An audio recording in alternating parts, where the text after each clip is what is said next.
Chapter 1. Astra. The call came in the middle of familiar husbandry class. Angela looked at the cell, then at me, and frowned. We weren't supposed to bring our phones to class, but my BFF had been expelled from the guild, tossed out like a piece of moldy pastrami, and I kept it on hand in case she needed me. Under Angela's crow-like glare, I reached my hand beneath the table, pretending to scratch my itchy thigh. All the while, I kept my focus on my stuffy and uptight instructor, dressed in his neatly pressed uniform, hair parted down the middle, beard trimmed short. Pfft. This guy was a real stickler for the rules. If he caught me checking my phone or my watch, I'd end up writing a 1,000-word essay on the mating habits of trolls. That's why old goody two-shoes Angela didn't want any attention her way. Last time Nell got texting her fuck buddy, the teacher thought she and Angela were sending messages about the lesson and gave them both detention. Screw her. If my bestie needed me, I was gonna be there. When the ringing could no longer be ignored, I slid out my cell. A selfie of Luna and me flashed on the screen. Only she wasn't texting, she was calling. I had to take this. Sir? I called out to the instructor, jumping out of my seat. Lady emergency. I've got to go to the bathroom. Can I get a pass, please? The movement woke Obsidian, my gargoyle, from his lion nap, and he ruffled his fur, shaking himself awake. 2 girls in the back of the room snickered. Astra, Angela hissed. Really? Apparently, Angela didn't like the fact I'd broadcasted my pseudo-lady issues. Other students spent a lot of time scolding me, shaking their heads, laughing, or whispering about me behind my back. Honesty was my thing. I couldn't help it. Asperger's. Truth was truth. Of course, students didn't get it, and I didn't really get them either. But Luna understood me, and that was why I'd do anything for her. I lifted my middle finger, using it to push up my glasses as I stepped out from behind my desk. Angela shook her head as I strode up the aisle to stand in front of the instructor's desk. His face flushed red as he scribbled his signature on the pink slip of paper. Thank you, sir. I stuffed the pass into my pocket beside my phone. I grunted as Obsidian, my gargoyle, landed on my shoulder. 1 part eagle, his head, the other part lion, his ass. He was one of the better-looking guild guardians, but a tad heavy lately. I overfed him too many rocks last night. Nonetheless, I hurried out of the classroom, clearing 30 feet in a mad dash. The phone started to ring again, and I answered. Babe! I cupped my hand over the microphone as I scurried down the hall. How are you? Where are you? I'm good. A lie if I'd ever heard one. If she hadn't spent the whole day crying, I'd eat my shoe.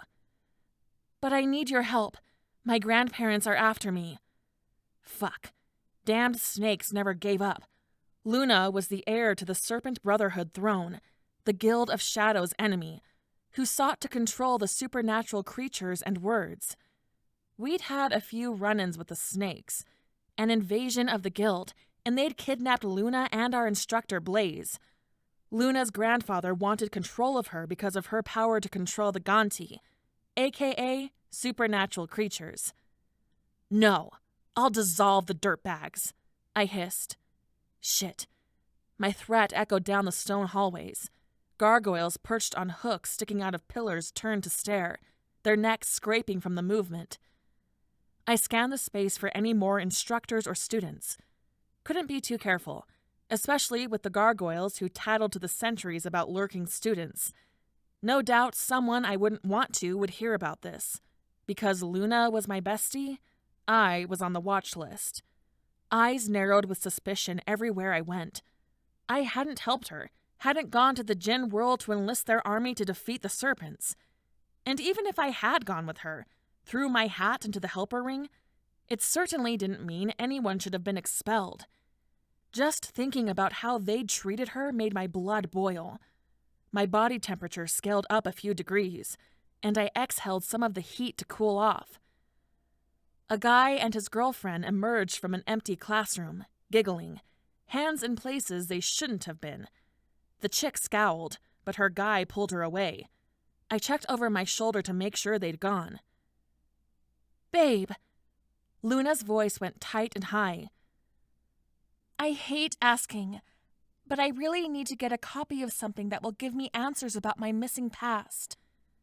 Obsidian nipped at my cell and my fingers. God, he was almost as bad as my instructor. I put my hand over the microphone and pushed him away. "Cut it out, Obsidian." His stony eyes narrowed, and he turned his head away. Good. A little silent treatment from my gargoyle was never a bad thing. I dashed into the bathroom and leaned against the marble sink. "What do you need?" Luna sighed, long and low. "Before I left, Vanellin took a magical print of my mind." Her words made my head spin. What? As a speed reader with no boyfriend, who only slept about 4 hours a night, I'd pretty much read the library twice. Must have skipped the book that said this was possible. "The headmaster tricked me into letting a conjurer pull it from my mind and record it on a magical parchment." Luna's normally high-pitched chipmunk tone turned low and gravelly. "Then he kicked Cole and me out." Bastard! My body burned from the inside. I expected this sort of bullshit from a sniveling weasel like Kimball, not the headmaster. Years ago, Luna's parents had hidden something in her mind that her grandfather, Lord of the Serpents, wanted. More than once, he'd tried to kidnap her to get it. Then he'd broken into the guild and stolen a powerful dark magic spellbook. My gut soured, because he intended to use the book for the extraction process once he got his scaly claws on Luna. Now that she'd been kicked out of the guild, there weren't a whole lot of places she could hide from all-knowing, all-powerful Granddaddy. Of course, I would help protect her. Luna sniffed, and the line scratched. "I don't know who to trust anymore. Everyone has an agenda or wants something from me." She sobbed, and my heart lurched. I just wanted to hold her, eat some chocolate, watch funny cat videos, and have a good cry with her. I didn't need convincing. "I'll do it. Give me a day to get the scroll and search for a translation book." I also needed to figure out a way to get to the parchment without being busted, then lift it and find her so she could have it. Simple. She went silent, and I didn't breathe as I waited for her to cry. Obsidian clucked on my shoulder and nudged me with his wing. Footsteps pounded the hall outside. Closer, closer, humming a tune. Closer. Shit. Someone was coming. I pressed my cell phone to my chest. Luna murmured something, but I didn't hear it. Detention was a very real possibility. The door to the bathroom flung open. Shit. I hung up without speaking.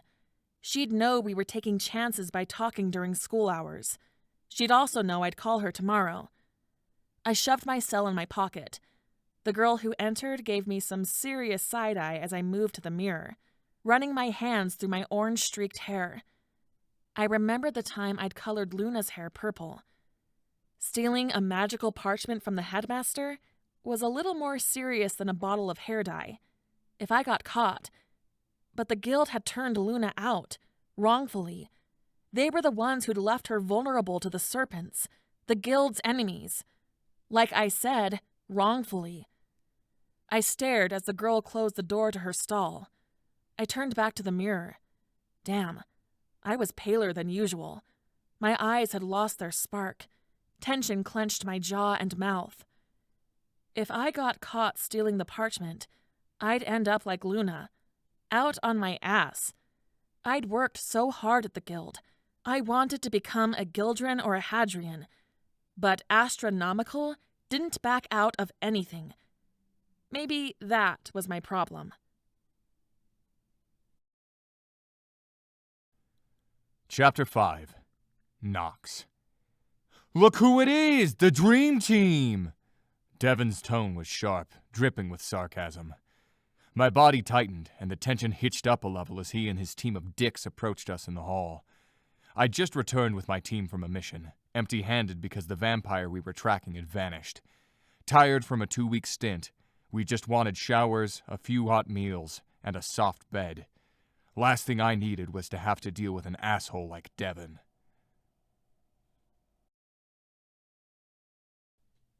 Chapter 10. Tor. Fuck, I needed a minute. My chest stung as I watched Supergirl leave, her back curled in unsteady steps. I couldn't help the pity I felt. My first weeks here were devastating. I hated it. Hated the isolation in my cell, the lack of freedom, the discipline, and loss of autonomy. Taking a deep breath, I moved back into the queue. I'd seen this place break plenty of people. They went from depressed to miserable to shells of their former selves. We were all just trying to survive despite the odds, the rules, the control, and the dangerous missions forced on us.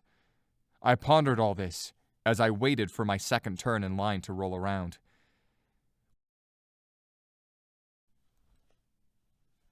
Chapter 12. Rays. Secrets and lies. That was my special skill. My life and the safety of my tribe depended on it. I squeezed the item in my pocket tighter. If I were caught smuggling this out of the guild, I'd earn time in the hole or extra years on my sentence. Time I couldn't afford to lose. Sweat beaded on my forehead. Every nerve shouted at me to get it together, wipe the moisture away, along with any hint of guilt. But I couldn't with Ford. The sentry posted at the guild's exit, eyeing me as he completed my exit paperwork. I sent a silent prayer to the Munyara, my tribal spirit, to protect me and ensure my release for the day.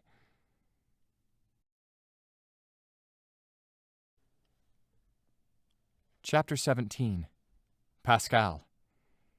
I lifted my tuning fork and struck it 3 times with a tone bar. The pulses soothed me. Expanding waves, visible and distinct.